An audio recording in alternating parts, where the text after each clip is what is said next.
Can qurban oğlana, Baku TV çekir bizi ekrana, Baku TV məşhur Azərbaycana, Baku TV. Eyşən Binəqədi fevral ayının 26-sında axşam saat 8 radələrində Sabunçu Tibb Mərkəzinə gətirilib. Təəssüflər olsun ki, Eyşən Binəqədi kimi tanınan meyxanaçı rəhmətə gedib. Nurlan mənə zəng elədi. Nurlan ki, bəs xəbərin var. Dedim, yox, bəs Eyşən belə qaraciyər sevrozundan nəsə də belə keçinibdi.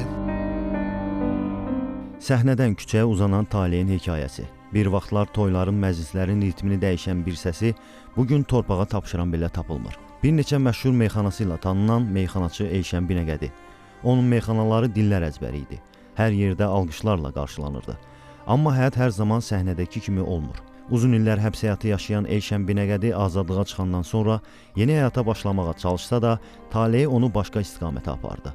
İçki asılılığı, dağılan ailə, itirilən münasibətlər və nəticədə küçə həyatı. Baku TV-nin əməkdaşı Arzu Kəlbi onun həyatından bəhs edən veriliş hazırlayarkən Eyşəni bu ağır şəraitdən uzaqlaşdırmağa çalışmış, ona yeni başlanğıc üçün imkan yaradılmışdı.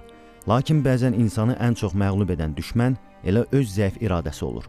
Burada müraciət edən bütün gənclərə, cavanlara pis vərdişlərdən uzaq dayanaq, pis vərdişlərdən uzaq olaq. Beləliklə Eyşən yenidən küçələrə qayıdır və bu dəfə öldüyü günədək. Son illərini plastik qablar və dəmir toplayaraq keçirən meyxanaçı bir vaxtlar oxuduğu misralardan uzaq düşmüşdü. Onun üçün küçə artıq evə çevrilmişdi. Təəssüf ki, həyat ona son şansı vermədi. Eyşən Binəqədi ağır xəstəlik, qaraciyər serozu ilə mübarizə aparırdı. Səhhəti günbəgün pisləşdi və bir vaxtlar alqışlanan sənətçi səssiz şəkildə tək-tənha həyatdan köçdü. Onun nəşi isə günlərlə morqda qaldı.